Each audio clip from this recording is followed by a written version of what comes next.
3i Atlas passes Venus so quickly and so close to the ideal acceleration geometry that astronomers have no time to observe it. They only have a chance to record the fact that it did so intentionally. By midnight UTC, a strange clarity emerges in the calculations, not about there, not probably, but a narrow path like a blade. Such paths are used by devices that know where they want to go. Stones don't move like that. On this night, no one discusses the beautiful tale. Everyone is looking at something else, the line of departure after Venus, because it is this line that answers the question that cannot be voiced out loud. Does it go home into the void, or does it continue on through the planets, as if on steps? The first to tense up are those who usually keep their emotions out of text. Internal chats at JPL and ESA are becoming short, dry, and overly frequent. The words update orbit are repeated more often than good morning. On this day, Venus appears both as a cover and an instrument. It blinds the optics, creates awkward angles, and makes objects thin and contrasty in places that are not convenient for observers, and yet it is ideal for increasing speed and restructuring the plane. The most disturbing thing about this story isn't the speed, but the timing. It's like flying through a window with the world's best instruments already deployed, but seeing something different than expected. It's as if the object knows how we look and chooses the moment when it's hardest to see. At 3:11 UTC, the ephemeris update arrives, and then the real silence begins. The trajectory after Venus doesn't spread out or float, but holds steady. The departure line looks neat, as if it were drawn with a ruler. This is the kind of precision that comes at a high price in space. Too expensive for a chunk of ice that doesn't care where it ends up after a planet. Too careful for a random visitor just passing by. 20 minutes later, a second alarm sounds, this time not about the sky. Operators of several weather satellites are recording localized bursts in the upper atmosphere. Not a global storm, not a solar background, a narrow band, and it coincides with the Earth object line. This isn't publicly known. From the outside, the world sees the usual. A comet, a rare visitor. Observations continue. Inside, those accustomed to statistics see a coincidence too pure to smile and dismiss the matter. An engineer at a meeting makes a remark that makes everyone uncomfortable. He says, if it's accelerating on Venus now, it's not the end. It's a transition to the next node. The next node appears as a shadow on the map. Mars. Not because it's the closest, but because it's the most convenient for inspection. Mars always has someone in orbit. Cameras, spectrometers, repeaters, lots of eyes, lots of antennas, lots of hardware, and here's where the logic flips. If an object is heading for Mars, it's not an escape. It's a trip to a place where observers can be observed, to test their reactions, to see what they turn on when they're scared. The first attempts to catch acceleration on Venus look humiliating. Large telescopes produce smooth images, but it's as if the main part has been cut out. Not a black spot, not noise, just background, as if the object had momentarily become what the official viewers want it to be. Nothing special, but two independent amateurs from different parts of the world have captured a strange nearby dot in their frames. It's neither a satellite nor a reflection. It's held too evenly, too calmly relative to 3 ATLAS, as if tethered. The most disgusting thing is that these two frames appear almost simultaneously. The time difference is small, and the geometry doesn't match up in a way that could be explained by a single error. And this immediately turns coincidence into a question mark. NASA can't directly comment on other people's amateur footage, but the assembly begins internally. Who made it? What sensor? What parameters? What field? People aren't looking for a sensation. They're looking for a defect. Any defect that saves their sanity. The defect isn't found. And then the old strategy kicks in, split the problem into pieces. Explain the acceleration at Venus as gravity. Explain the nearby dot as an artifact. Explain the ionospheric burst as variability. Put everything in its place. It doesn't work, because all the boxes have the same smell. Timing. Everything happens precisely when the object is in the correct geometry, and this word is starting to pop up too often. Correct. By morning, another oddity appears, this time in low Earth orbit. The proximity warning systems are reporting more unidentified objects than usual. It's not a disaster, but the spike is noticeable. And it coincides with the sector where 3 ATLAS should be brightest, according to calculations. Operators see objects that aren't listed in the catalogs. They appear briefly, like shadows, and then disappear until the next window. It's as if someone is dragging small debris along, not by gravity, but by the way it excites the environment. At this moment, the most dangerous idea of the entire story is born. It's not about aliens, not about science fiction. It's about technology. It's about the fact that an object can create conditions that change the behavior around it, and this even affects our systems. When 3 Atlas moves away from Venus, it doesn't get lost. It becomes even more inconvenient. It seems to be deliberately moving into the corners and phases where optical observations are the worst, but radio lines and indirect data show that it has accelerated. It's hard to explain this feeling to an outsider. You look at the numbers and they don't scream.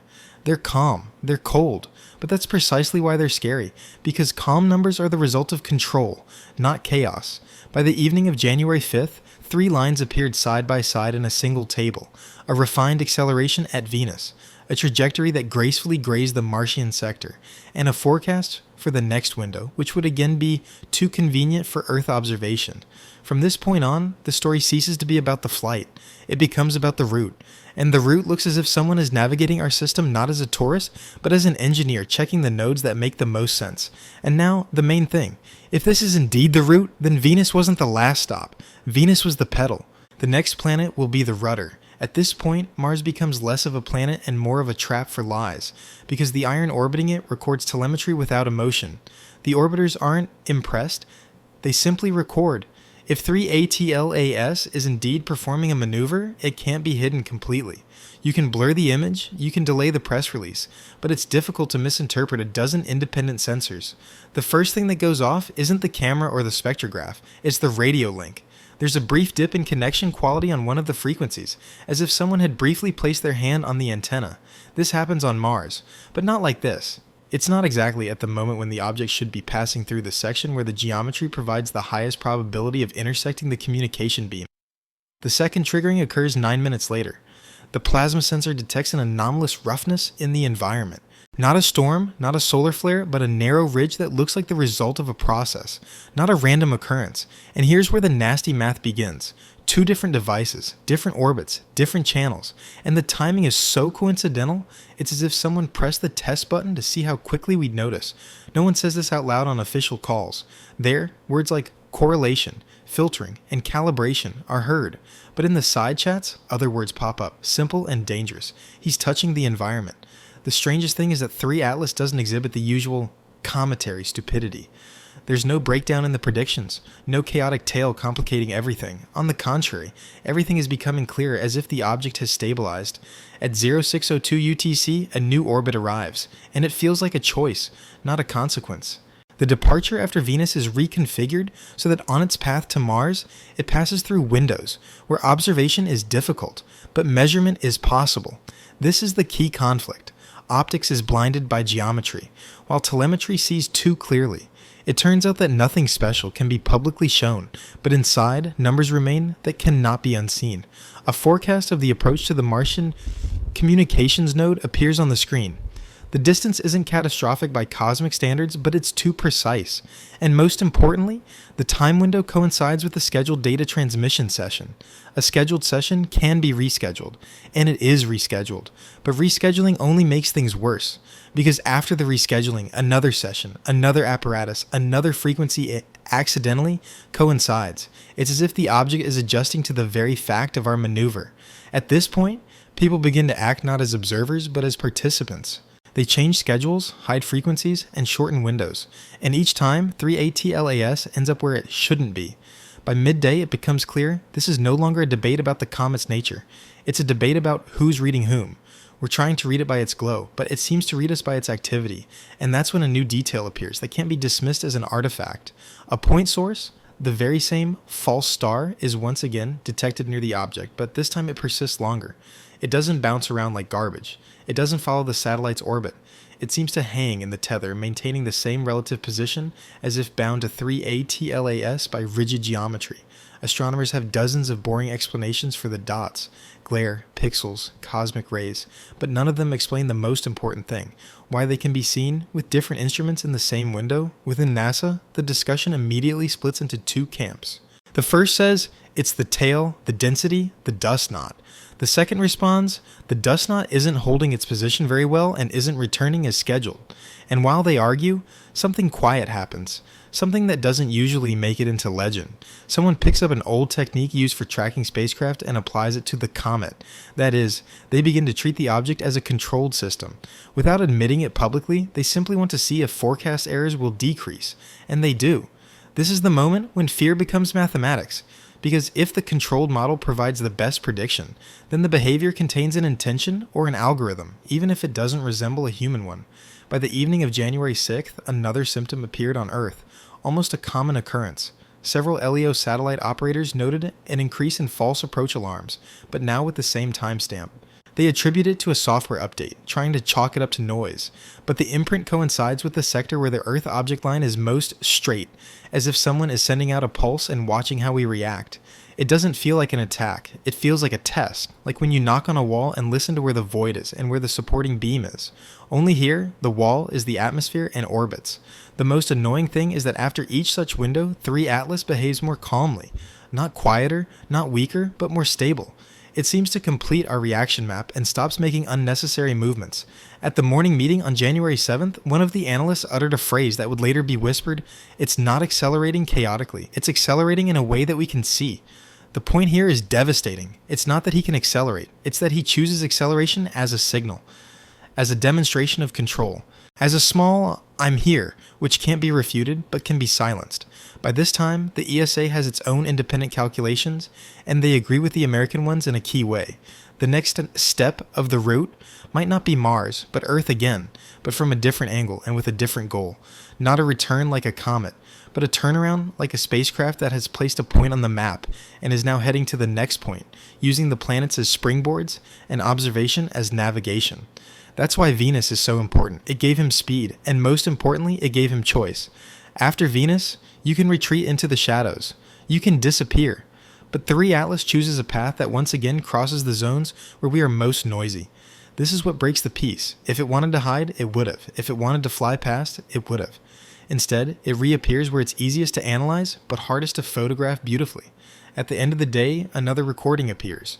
It's not shown at the briefing. It looks like boring telemetry, but it has a pattern. A short sequence before each anomalous window. Not a single failure, not a coincidence. The same preparation. It's as if the system switches itself into operation mode and then switches back when the window closes. If this were our device, we'd call it surveillance mode. And people are starting to use this word cautiously in conversations without formal protocol. Because if 3 Atlas has an observation mode, then it also has a target for observation. And then the next question isn't about space, it's about us. At 1:13 UTC, the false star reappears. Not as a flare, not as debris. It appears near Atlas, lasts exactly as long as the ideal Earth object geometry window lasts, and then disappears as abruptly as if it had been turned off. This isn't a poetic image. This is how it appears in the data. A sharp entry, stable brightness, a sharp exit. The most disgusting thing about this isn't the point itself, but its discipline. Truly random phenomena always have a tail, a spread, a jitter. Here, there's almost no jitter. It's as if the point didn't appear, but switched on at a predetermined power. A nervous shift in roles begins within the scientific teams. Some try to prove that it's a dense dust cloud in the tail. Others, more cautious, cite geometry. Dust can't hold its position relative to the nucleus so reliably, especially if the comet itself is active and the tail is lively and unstable. A third theory emerges, and it sounds the worst of all because it sounds technical. It's a companion object, that is, not part of the tail, but a separate body that lingers nearby. And if it's separate, then there's a retention mechanism, or at least a calculated approach. At 2:40 UTC, the first confirmation appears, breaking the dust. Radar teams with access to closed windows note a stable reflection, not a cloud. Not smeared noise, a stable response that behaves like a structure. That's exactly how they describe it, like a structure. And at that very moment, something you've already seen in previous stories begins. Only now it's not apparent, but done. Access is cut, time windows are closed, publications are delayed, and all of this looks not like panic, but like procedure, as if someone had been preparing a "if there is confirmation" folder in advance. On this day, one word is heard publicly: usual. Usual failure, usual uncertainty, usual difficulties in observation, and inside, in the messages, another word appears: coupling. Because now they have 2 elements, Atlas itself and a dot nearby. And these 2 elements act as if they work in tandem, as if one does the main work and the other performs a task that is inconvenient or dangerous for the main body. At this point, the key idea emerges, the one that's starting to ruin people's sleep. Venus wasn't just an acceleration. Venus could have been a switch. The planet is huge, hot, radio noisy, and bright. It's the perfect backdrop to hide the maneuver. And if Atlas 3 passed Venus at too precise an angle, it could have performed more than just a gravity trick. It could have conducted a series of measurements against a background of strong radiation. where many sensors on Earth would be blinded and attributed the results to light pollution. And that's why he didn't leave immediately after Venus. He entered a sector where Earth once again becomes a convenient target for testing, but this time for a different purpose. Not where are you, but how do you react? At 0518 UTC, a strange pattern is detected on Earth, localized bursts in the ionosphere along a line that coincides with the Earth object geometry. Not a global storm, not typical solar activity. It's linear, as if someone is drawing an invisible ruler across the planet and observing where the material rings. Weather satellites see this not as beautiful, but as dirty maps, with identical labels appearing in several regions. And the labels appear in the same time windows where the false star was activated. It's not the ionosphere's fluctuations that are frightening. It fluctuates constantly. What's frightening is the coincidence of form and timing, and the fact that this coincidence is repeating itself twice in 2 days, as if it were a protocol. At 6:30 UTC, a simple diagram is laid out on the table, and it looks like a mockery. 3 points: Earth, Venus, Mars, and arcs along which to depart. An ordinary comet just goes. This object moves in such a way that every segment of its trajectory has observational significance, so the trajectory becomes a program. First, Venus, speed and cover. Then Earth, response check, calibration. Then Mars, a control node where you can feel out another planet and its infrastructure. And here's where a detail emerges that makes Mars especially important. Mars isn't a desert right now. There are dozens of spacecraft around it, and some of them, when they fly by, end up on communication links that intersect the ATLAS sector. They're like strings stretched across space, and if someone wants to measure phase, delay, or scattering, they don't need to build transmitters. They just need to be at the intersection. That's why at 8:10 UTC there was another communication breakdown, but this time on a different device and at a different frequency. And again, before the breakdown, the same preparatory sequence was detected in the surrounding plasma telemetry. It was as if someone first warmed up the environment and then observed how it affected the radio link. After the third such incident, even the most skeptical stop arguing over words, they start arguing over consequences. Because if this is a test, the next stage is usually the same: complication. At 1000 UTC, the false star reappears, but this time not where expected. It shifts. A small shift, but significant. It seems to bypass ATLAS, changing its relative position. This is no longer simply a follow-up. This is a maneuver within the pair, and here's where things get really bad, because a theory emerges that ties everything together. The false star isn't a reflection or a dust knot. It's a module, a small apparatus. Perhaps it's the one doing the delicate work. Measuring, illuminating, sampling frequencies, checking the environment, and the main body remains stable so as not to reveal itself with sudden changes. If so, then 3 Atlas isn't alone. And then the post-Venus acceleration isn't the sole engine of history. It's the launch of a system where one element can separate and return as an instrument. At 12:22 UTC, a phrase appears in one of the internal reports that reads more like an admission. We are observing behavior consistent with an intelligence profile. Not aliens, not science fiction, a profile. That is, a set of characteristics that match how the craft behave when collecting information and monitoring target reactions. And then, the worst part begins. They try to predict the next step not by orbit, but by logic. If this is reconnaissance, then the next step after Venus and Earth could be directed to where we have the greatest infrastructure and greatest sensitivity. This doesn't necessarily have to be Earth again. It could be the geostationary orbit zone, a specific radio corridor, or even lunar geometry where it's easy to hide from some observations while simultaneously achieving ideal Earth contrast. And as if in response, at 14:05 UTC, new LEO approach warnings appear. Again, these are objects so not listed in the catalogs. Again, they're in the exact sector where the geometry is correct, and again, they last exactly as long as the window. It looks like Atlas is dragging garbage around. But honestly, it's even worse. It might look like it's not dragging, but rather raising visibility, as if someone has the ability to change what systems consider objects, and does so in measured doses. And that's where the human element, always hidden behind the numbers, comes in. Operators become paranoid, because if you can force the system to see unnecessary objects, you can force it to miss the real thing.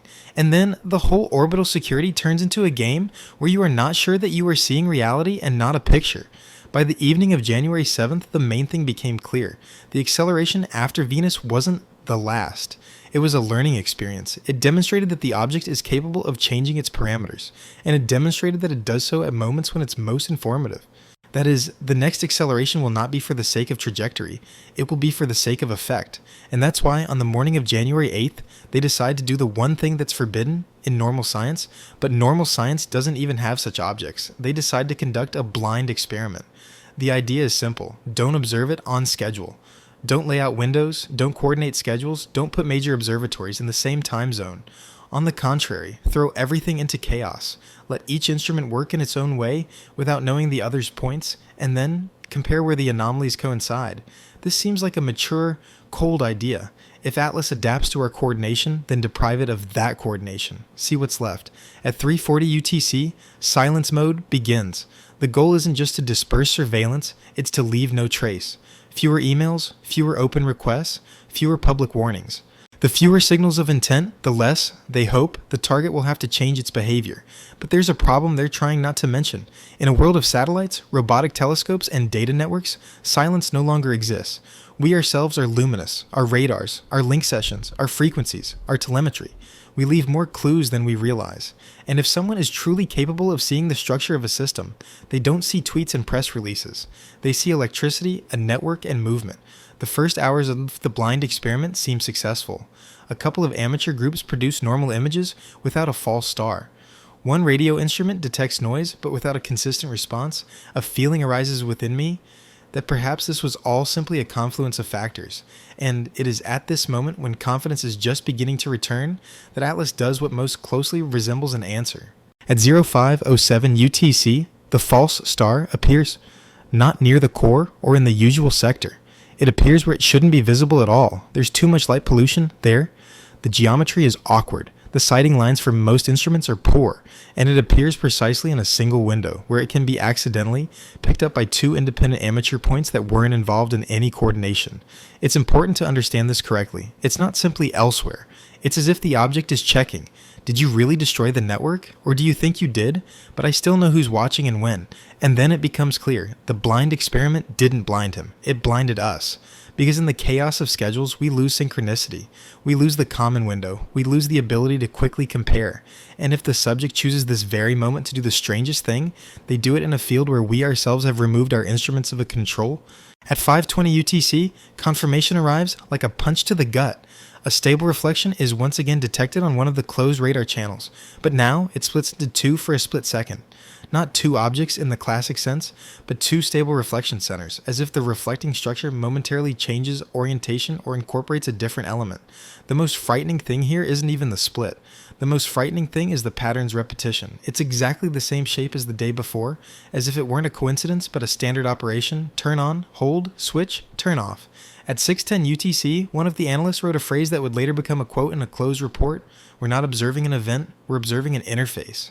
An interface isn't about aliens. It's about an object behaving as if it can communicate with the physics around it. It switches on and off phenomena that are convenient for measurement. It chooses moments when our environment is most sensitive. It does this in a way that we notice but can't immediately prove. And it all comes down to the question, what exactly does it measure? If this were simply Earth observation, optics would be enough. If it were a simple trajectory, gravity would be enough. But here there's a clear interest in the upper atmosphere, the ionosphere, and radio waves.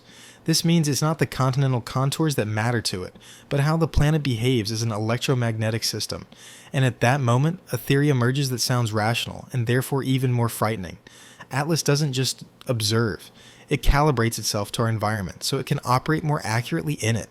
That is, he learns on our planet in order to then use this knowledge either in the next maneuver or on the next target. What's the next goal? If geometry is to be believed, the most logical step after Venus and Earth is Mars, not because of the romance, because of the infrastructure. Because Mars is a network of equipment that constantly lives on radio links. It's a stable testbed in space, and if you want to test how well you can influence a communication channel or the plasma along a beam, Mars is the perfect target. At 7:35 UTC, the first oddities appeared in the telemetry from one of the spacecraft operating in the Mars region. Not a catastrophe. Not everything died. Rather, a brief, clear shift in parameters, similar to how the system behaves when an unusual modulation of the external environment passes through the channel. Too pure to be a fluke, too brief to be a storm, and timing-wise, it fits right in with the window where the false star turned on again near Atlas. From this moment on, the room stops arguing about is it there, and starts arguing about what to do. Because the options are unpleasant. If you continue to observe, you give the object material to learn. If you stop observing, you lose the chance to understand what's going on. If you try to catch it with large-scale coordination, it creates black windows. If you destroy it into chaos, it uses the chaos against you. And this is where the logic that sounds like the final move appears. The active impact test. Don't just watch, but change the environment yourself. Turn on the radio links in an unusual mode. Run special signals. Create a controlled pattern in the ionosphere. And see if Atlas responds. It's risky because if the target is truly listening, you're effectively knocking on their door. But at some point, people choose the risk, because no answer becomes an answer. At 900 hours UTC, the test will begin, quietly, without any signs, with a minimal number of participants, 2 communication channels, 1 unusual sequence, 1 short mark on the air, and after 6 minutes the false star appears again, but now its brightness fluctuates in sync with that very mark. It doesn't seem, it's not possible. It's what 2 independent observers see, unaware of the test details. The dot's brightness isn't smooth, it changes in steps, at regular intervals, as if the dot doesn't simply glow, but responds. That's why this day is a turning point, because before everything could be dismissed as coincidence, now a correlation with human action emerges, and at this moment, one thought arises in the head of any person, even if he hates science fiction. If it can answer, then it can choose. And if it can choose, then the acceleration after Venus might indeed not be the last, because the choice of the next acceleration might now be less about gravity, and more about the moment when this acceleration will have the maximum effect on our system. At the end of the day, another small detail appears, seemingly innocuous but actually devastating. Several LEO operators are again receiving false proximity warnings. But now the false targets aren't appearing randomly, but rather in a line. It's as if someone is drawing a trajectory directly on the warning screen, and this trajectory matches the Atlas forecast for the sector. It feels like a signature, a gesture. Not a threat, but a demonstration of control. I see your sensors, I can change what they consider an object, and I do this just enough to prevent you from making this public without risking looking crazy. January 9th, 2026 doesn't begin with new photos. It begins with silence in the channels where people usually argue loudly. When people suddenly fall silent, it means the argument is over, and everyone is afraid to voice their conclusions. Yesterday's response modulation breaks the skeptic's main defense. From now on, Atlas can no longer be called simply a bright piece of ice that we perceive as intelligent due to coincidences. Coincidence doesn't hold a rhythm. The most annoying thing about rhythm is that it doesn't have to be a language. It can simply be a test. You signaled it, and it responded. Not because it wanted to talk, because it was testing how controllable the field was. And then, they face a new challenge. One that sounds paranoid but is coldly logical. To understand when it will accelerate again, even if we can't see the moment it actually kicks in. And to understand where it's aiming this time. Inside the team, they call it not acceleration, but inertia breakdown. Because no one sees the usual signs of cometary thrust, where everything blurs, dusts, and screams in the spectrum. Here, everything is too clean and too precise. At 2:13 UTC, the first piece of the puzzle arrives. One of the network telescopes detects a brief change in the tail's profile, lasting less than a minute and then returning to normal, as if it had never happened. If it were dust, it would have lasted longer. If it were a blowout, it would have left a dirty trail. But this feels different, as if someone turned the nozzle for a second, tested the reaction, and then turned it off. An hour later, a second instrument in a different country picks up a similar phenomenon, not in the tail, but at the same brightness level as the core, like a micro bounce, difficult to explain by the atmosphere and hard to attribute to the camera. And here's the most important thing. These two signals aren't separated by a random interval. The interval between them is almost exactly the amount needed for the Earth object geometry to shift by a small but specific angle. It doesn't look like natural chaos. It looks like parameter tuning, as if you were turning a dial and seeing at which setting the system responds more strongly. At 6:40 a.m. UTC, they bring up an old spreadsheet that no one wanted to touch yesterday. It lists all the times Atlas did something too smart. Black windows, a false star, a strange radar response. A simple pattern suddenly emerges in this table. Almost all the peaks occur at moments when the Earth-Moon line occupied a specific position relative to the object, as if it were using not the Earth, but the Earth-Moon system as a single sensor. This is the moment when the word moon ceases to be a mere decoration. If an object is testing our electromagnetic environment, the moon is convenient because it changes the observation geometry and introduces a gravitational pattern. And then a theory arises that makes the room go cold. He could be using the moon as a screen. not to hide from view, but to make the Earth a better contrast to what he's measuring. Because the moon doesn't just block part of the sky, it blocks part of our usual ways of observing. It creates narrow windows, and a narrow window is convenient if you want to be seen the way you want to be seen. At 9:18 UTC, the lunar lock begins, but this time without the fancy words. The orbital line in the updated forecast shows something strange. Neither an approach nor a departure, but a brief phase where the relative geometry remains too even. This doesn't mean it slows down to zero. It means its path is chosen so that it remains in a useful configuration relative to the Earth-Moon pair for an hour. A comet has no reason to care about such an hour. A comet doesn't have the task of holding the stage, but a system scanning the environment does. It's the perfect window for a repeatable experiment. At 10:02 UTC, the false star reappears, only now it's not nearby, like a lantern in the fog. It's positioned slightly off to the side, as if providing a second point for measurements, like a beacon for triangulation. Almost immediately, one of the radars detects that same double response. This time, not for a split second, but for several seconds. And most importantly, the distance between the two response centers doesn't jump, but remains stable. It doesn't look like two objects, but rather like a single object with two reflective modes enabled. It's as if it has different surfaces or elements that can be made visible on command. At this moment, one of the operators says out loud what was forbidden to say just yesterday. It looks like the hull orientation. No one argues, no one laughs, because there's nothing left to argue about. And here begins the Venusian storyline, which truly changes the pace of history, because for the object, Venus became not just a nearby planet, but a tool for both stealth and speed. Venus creates light pollution, awkward angles, radio noise, and heating of the environment. But Venus also provides the perfect vantage point to give it a gravitational kick and then move away. So we're looking in the wrong direction. At 11:30 UTC, a message arrives from the dynamics team. They don't say acceleration confirmed. They say something worse. The non-active thruster model requires an incredibly precise set of conditions to maintain the current phase. That is, even mathematics is starting to capitulate, not because it can't do it, but because there are too many coincidences for pure gravity, while for active propulsion, everything suddenly becomes simpler. And then, they take a step that seems trivial from the outside. They look not at Atlas itself, but at the behavior of the surrounding particles and plasma in the beam and tail. This is an indirect diagnosis. If an object has operating modes, the environment around it will change its properties, even if the body itself is not visible. This is similar to how an engine gives off smoke even if it's hidden. At 12:11 UTC, one instrument detects a thin, almost invisible step in the particle distribution. It looks like a front that has passed and left a boundary. In nature, such boundaries are usually blurred. At 12:19 UTC, another instrument detects a similar step, but slightly further downstream. And here's the key. The delay between them coincides with the speed, which can be interpreted as mode transfer along the flow. It's as if the object turned on something and a wave of the effect followed. It wasn't just dust flying around. The environment changed, as if you'd switch the power source.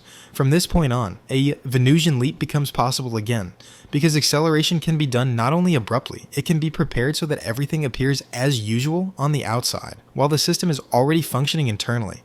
At 1400 UTC, they decide to test the dirtiest hypothesis, that the false star is not a satellite or a glimmer of light, but a separate module that separates and returns.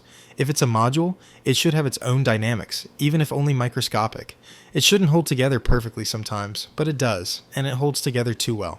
Then a new, even worse theory emerges. The false star may not be a module in the usual sense, but a directed source created at a specific point in space. This may sound like science fiction, but physics knows strange things. Plasma formations, clouds with induced emission, effects where light appears not from the body, but from the state of the environment. If he can change the environment, he can draw a dot, like a marker. And if he draws a marker, then he's constructing a measurement scheme, where the Earth is the experimental object and the marker is his ruler. At 1622 UTC, another small but devastating detail arrives. One of the weather satellites records a localized surge in the ionosphere that coincides not with a magnetic storm, but with the geometry of a lunar lock. That is, the planet reacts when the configuration is correct, not when the sun is making noise. This is what makes the situation so frightening. The source of the influence isn't the sun, but somewhere nearby. And then they realize why he needs Venus. He needs Venus to enter a sector where it's difficult to detect him with optics, and at the same time to prepare the next jump so that we're arguing about the data, while he's already on his way. At 1805 UTC, the first forecast appears, which sounds like a death sentence. If the active thrust is repeated, the next node will not be Mars or Earth. The next node will be the lunar plane, followed by a rapid descent to Venus. So he could create a cover loop, assemble a dimension under the moon, hide the hull under Venus, and then move on to the next planet, while we prove to each other that nothing happened. At 1940 UTC, the false star fades. Not smoothly, not like an object that's gone away. It fades like a system that's turned off its mode. A minute later, a single response appears on the radar again as if everything had returned to baseline. And that's when they realize the most disturbing thing. These aren't chaotic anomalies. These are switching modes. Observation mode, hiding mode, calibration mode, demonstration mode. If this is true, then acceleration near Venus may indeed not be the last, because acceleration is simply another mode, and it turns on not when there's heating, but when it's beneficial. Venus offers two gifts. The first is a gravitational boost, if approached correctly. The second is light pollution, and poor phase for optics, when an object sits close to the sun's angle and is lost in the background. This is precisely why the Venus maneuver becomes logical, not a fantasy. Not because it sounds good, because it's the most rational way to escape observation while accelerating so that the next observation window becomes worse for us. At 712 UTC, the speakers draw 3 corridors. In each corridor, an object can pass close to Venus, causing our best equipment to either point almost directly toward the sun or through scattering layers, where accuracy drops. Corridor number 1 is the most daring. It involves a short active effort 6 to 8 hours. Before the Venusian approach to enter a narrow trajectory where gravity takes over, corridor number 2 appears to be a compromise. The active phase there is shorter and weaker, but it activates when the Earth object line passes through a noisy plasma sector, rendering any diagnostics unclear. Corridor number 3 is the quietest. There's almost no active thrust there, but there's a long series of micro corrections that add up to the same result. They look like natural small deviations until you add them up. And here, they make the mistake people usually make when they find a pattern. They start acting as if the pattern belongs to them, not the object. They assemble an observation schedule for Corridor 2. At 9 a.m. UTC, the largest observatories receive the same email. Formally, it's a standard time alignment bulletin. In essence, it's an attempt to pinpoint the event to a single hour to remove any doubt. They choose the window from 11:48 to 12:06 UTC. This is when Earth has the best geometry across multiple instruments, and it's possible to detect indirect effects in the environment if the object turns on thrust or switches modes. And here begins the part that makes the viewer blink. At 11:47 UTC, the first telescope produces a frame where the background is present. The stars are present. The noise is present, but the object is missing. It's not weak, not blurred. It's not there. At 11:48 UTC, a second instrument, a different continent, a different team, publishes the same thing. And they don't even have time to write checking, because at 11:49 UTC, the third channel reports empty. 3 independent systems, different operators, different conditions, the same result. It doesn't look like a targeting error anymore. It looks like someone tricked them into looking at the background but not seeing the target. The worst part is that the shots are perfect. The exposures are even, the stars are in focus, and there's no jerkiness. The system works. It sees everything, except for one specific object which should be the most noticeable. These 18 minutes become a black hole in the data. From 11:48 to 12:06, it's as if Atlas was simply erased from reality and then carefully reinserted without disturbing the rest of the picture.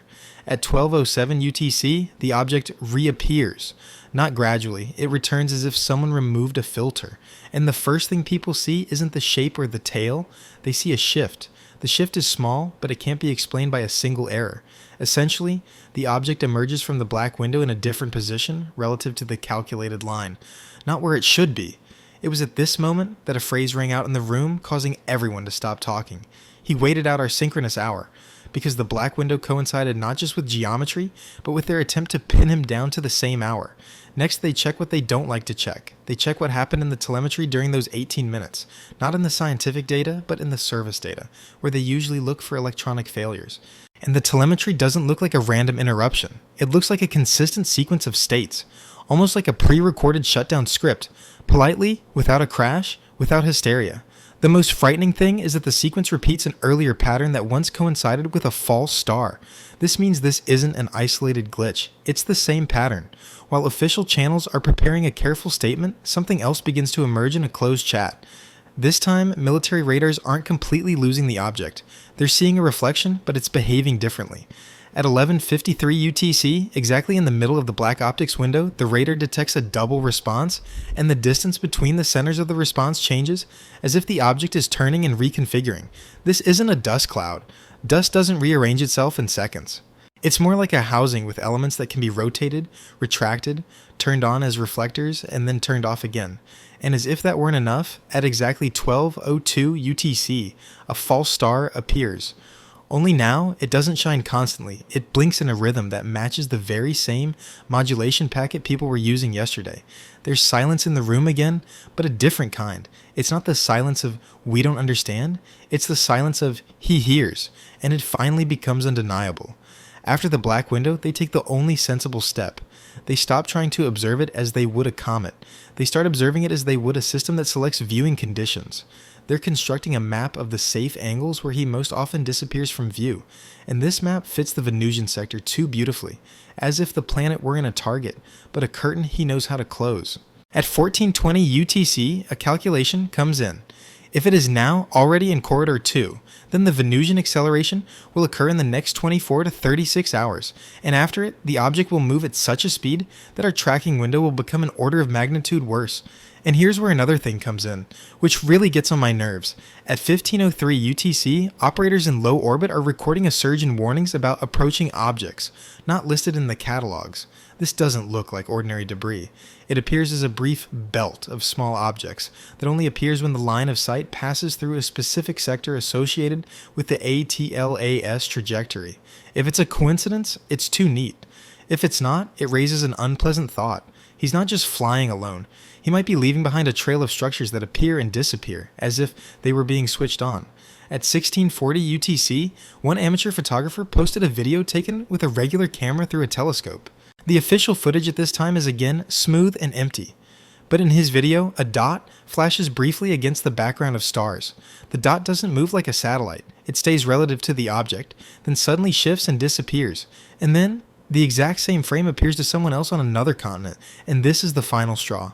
Because when the same oddity appears in two independent amateurs, it means the filter isn't always working, or only works against large systems. At 1910 UTC, they return to the main event. Venus. If the object is truly preparing for acceleration, it needs one thing, a brief moment when it can activate its thrust without being detected by the ambient noise, and that moment comes when it enters a sector where the solar angle is poor and the plasma is denser. It's there that the black window transforms from a glitch into an instrument. It's there that it can become invisible while changing course. At 2100 hours at UTC, a new diagram appears. It contains 3 dots, Earth, Venus, and the object's estimated position. Next to it, a caption that sounds less like a calculation and more like a warning. If it accelerates past Venus, the next time we'll see it will be when it chooses to be visible. And that's it. There's no more arguing in the room, because there's nothing left to argue about.